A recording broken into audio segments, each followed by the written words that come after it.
Alright, this is going to be a video on why you should buy an Integra. A lot of people ask, I don't know how well you guys can hear me, but yeah, a lot of people ask, like, should I buy an Integra? And I'm like, hell yeah. There's a couple reasons why Hondas and Integras are good. I mean, Integra is technically, it's an Acura, but technically it's a Honda. So I'm just gonna refer to them as Hondas for simplicity's sake and just to be consistent, for consistency, all right? So Hondas in general are really reliable. I mean, they're reliable cars, you know, they not a ton of power, they're not boosted. Relatively simple to work on, and they have VTEC, which is basically boost, except not really. It's not really boost, it's close to boost, but not really. So, and you know, they're affordable, and there's a lot of help on forums and everything. And, you know, I don't know, they're just really good cars. I personally like them just because, like, they're a really easy entry-level car. And then you can, if you really want to get into it, like, you can dive into it and make them freaking fast. Like, you know, you can just be a beginner and, like, do basic bolt-ons, but, like, you know, if you want to start really getting into it and start dumping money into the car, shoot, I mean, you can sleeve the block, you can boost it. You know, you can do a lot of things with the car to make it, like, just a lot faster and to upgrade it. And, like, these things are all, like, all have write-ups online. So if you wanted to do it yourself and get, like, deeper into it and expand your knowledge on the car, you just go on Google and type in, like, and just, like, basically, like, join any forum, any Honda forum, and they'll have a ton of support online for that. That's another reason, like, why. I mean, there's just, like, overwhelming support. Oh, I'm glad I didn't have my GoPro on my head. I got caught lagging again, bro, every time, bro. I hate driving past my school. So many shots. Alright guys, as you can see, some bird took a crap on my car. So, yeah, I just gotta wash it right now, basically.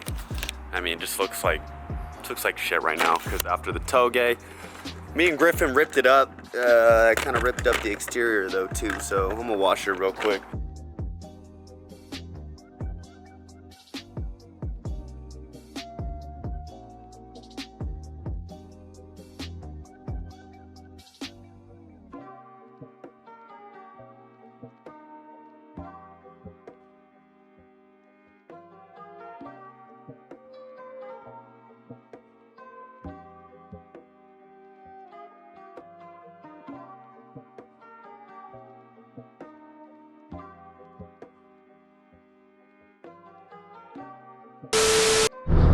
Alright guys, sorry.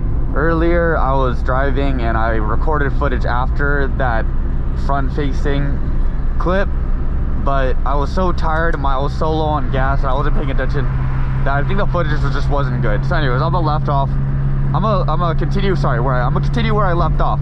So yes, the Integra, it's a great car, it's cheap, all Hondas are pretty cheap and they get good gas mileage, so you should buy one. Where can you find one? That's, you know, first step. Always look on the Honda forums, because there's always people selling really good ones on the Honda forums. Number 2, go on Craigslist or Facebook. I guess Facebook technically counts as a forum, but I mean, like, yeah, whatever you consider forums, you can just go on. You go in the classifieds, and you go find a Honda. Step number 3, don't buy one that's like beat to crap, because it'll most likely cause you a lot of issues and it costs you a lot of money, even though Honda parts are cheap. So if you're really down for that, you really can still do that. It doesn't really matter. And then I guess step number 4, make sure you know how to work on your car, because in all honesty, like, you can find people to work on your car for really cheap because they're Hondas. But at the end of the day, it doesn't matter. That's the point. They're charging you less because it's significantly easier than other cars. Therefore, you can most likely learn how to work on it on your own from YouTube or from a forum. You do not have to bring your car in for every little thing for the Honda. I did, as seen in previous videos, I brought it to Hybrid Works for wiring issues.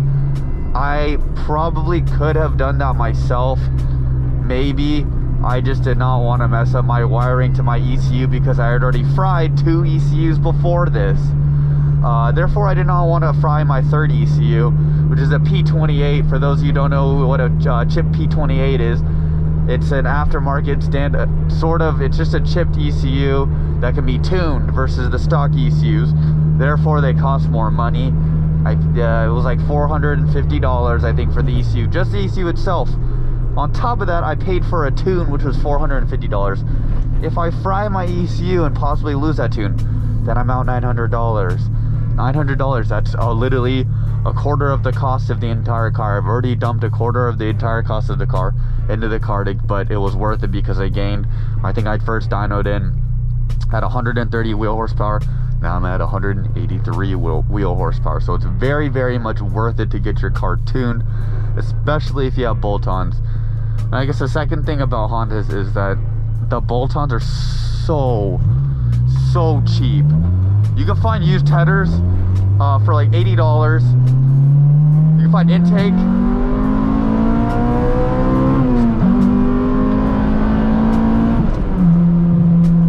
You can find an intake for like 60 bucks off Amazon. They sell them for Hondas and they're pretty good. I mean, they're okay. They work. Let's see, the catbacks. I mean, you guys seen my video. I have an eBay catback on right now. It's kind of rattling around, but as long as you have a good muffler shop, I got to bring it back to the muffler shop. It works as well. I have the stock cat, so the cat doesn't really matter. If your cat's gutted, that's more horsepower. That's weight reduction. You know, I'm not telling you to gut your cat, because if you're from California, you can get in trouble. So don't do it because of me. But you can do it if you're outside of California. But holy shit, it's rattling so much as I'm trying to talk about and not upsell, but talk positively about eBay catbacks. Anyways, Jesus. Anyways, yeah, so these parts are really cheap. You have full bolt-ons for like, I don't know, $300 total, $400 total. Then you just buy a chipped ECU and then you bring it to Hybrid Works and they tune it for $450 and you gain like 30 wheel horsepower. Then you have a fast car for like really cheap. And that's why Hondas are so great, because the parts are really cheap and you can get decent power gains for minimal cost. You do that in any other car, you do that in a BMW, and the intakes are like $500 and the catback's like $1,000, and you're like, what did I just spend my money on? On top of that, I guess you can buy the little MHD tunes for $335s or BMWs, but like, the parts themselves cost so much damn money. It's like, it's like, yeah, it's cool, but then like your car stops working and then you're like, what's wrong with it? And you have to bring it somewhere, and then the mechanic's like, oh, this will actually just cost a low cost of $3,000 to fix.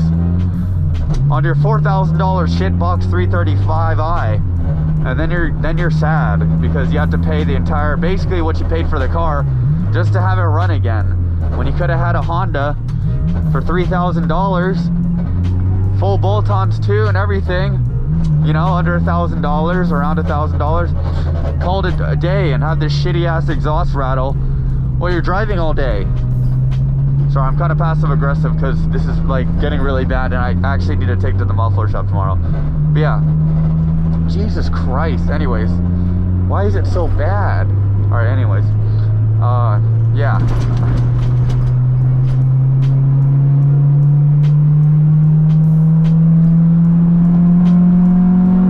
Well, VTEC just kicked in, bruh. VTEC just kicked in, bruh.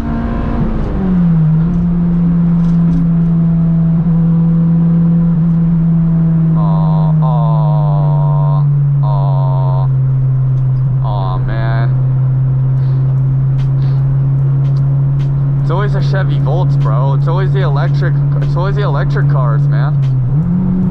I think he's mad he doesn't have VTEC. I don't know.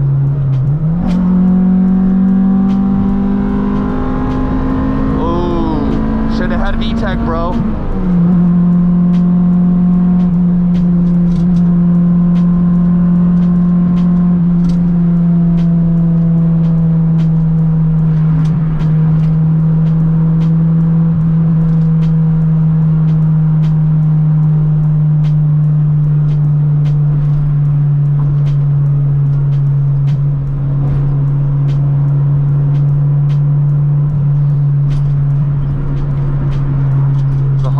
of this guy in an SI.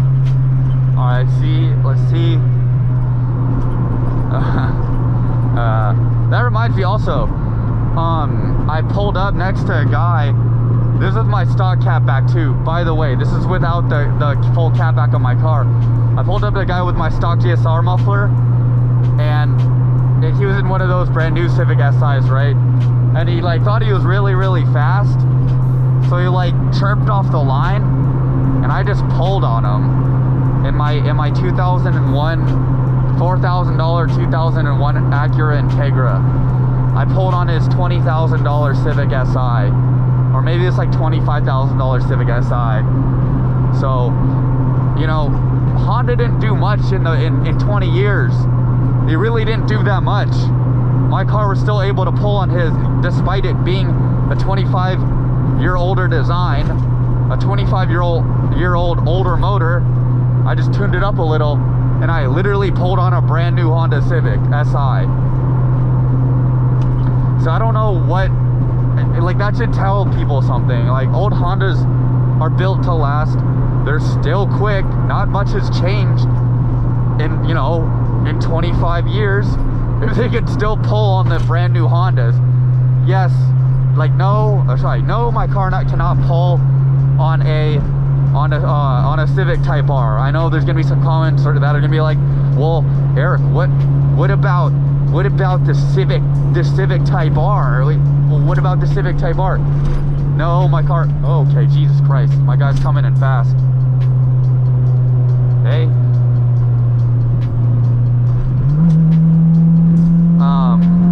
What about the Civic Type R? No, my car cannot pull on a Civic Type R. That is boosted. That is a boosted Honda. That is what I have to say, and that is not comparable. It is also all-wheel drive. Also not comparable. But the Civic Type R costs $46,000, right? $46,000. That's not even a Honda anymore. That's like a BMW. You know, you're not really paying for a Honda at that point. You're paying $46,000. That's not a Honda. I mean, it's a Honda, but it's not Honda price. You know, it's not Honda price. You give me 10 grand, I could build a faster car than that. That's a Honda. I could buy an EG shell, K-swap, it'll be faster. I don't know, I could buy an RSX, I can put a, you know, I don't know, Kraftwerk supercharger on it for under 10 grand. It'll be faster than a Type R. I do a lot of things for under 10 grand with the Honda, and it'll be faster than the Type R. So it really, like what do you want? You know, that's what you have to ask yourself. Because when you drive Hondas, you have to be okay with, like, you have to be the type of person that's not, you can't be materialistic. You can't. I'm not a materialistic person. I drive cars for what they are. I appreciate them for what they are. I don't really care about the looks. Sorry, I care about the looks, but I don't really care about the cost of the car or anything like that, or comfortability. I don't really care about that, you know. I know brand new cars are a lot more comfortable, ergonomic, whatever. I don't care. I'm the person, I don't care. I need a steering wheel. I need a 5-speed or 6-speed. I need a clutch. I need a motor. Sometimes I need boost. Sometimes, but you know, other than that, I don't care. I don't care if these seats are leather, and so are my RX-7, but they're kind of beat up. You know, they're kind of ripped. I don't care. I don't have AC. That shit does not work. I don't care, because, you know, it's like, it doesn't matter to me. What matters to me is this.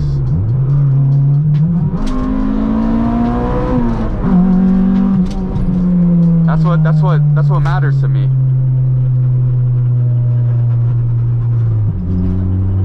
If the car can do that, it's all that matters. If the car can go like this, turn, and handle like this, that's more than enough. I can take these turns like this. It's all that matters. I don't care if the car has heat seaters. I don't care if it doesn't have the fanciest sound system. I do have a pretty good sound system in my RX-7, no, I'm not gonna lie. yeah, I don't care if it has dual climate control. I don't care how much it costs. I don't care if you spent, you know, $50,000 on your Civic Type R with all the upgrades from the dealer. I just don't care, because at the end of the day, what matters to me is how quick the car can be, how fast I can push it, and yeah, just the excitement from driving that, and knowing I didn't break the bank with the car. And that's how I've always been.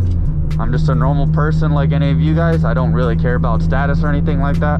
But yeah, that's basically why I like Hondas, guys. And I'm probably gonna end the video here, but once again, thank you so much for watching. And there's just, I don't know, there's like a, it was like a spiel video. I guess it was like a driving podcast. Maybe I should call them driving podcast. But anyways, yeah, thanks so much for watching. Can you take a 4 or 5 to the pelvis? Plenty money going around, I'm not selfish. And the ladies love me, Elvis. Smoky gas, living fast, wearing velvet.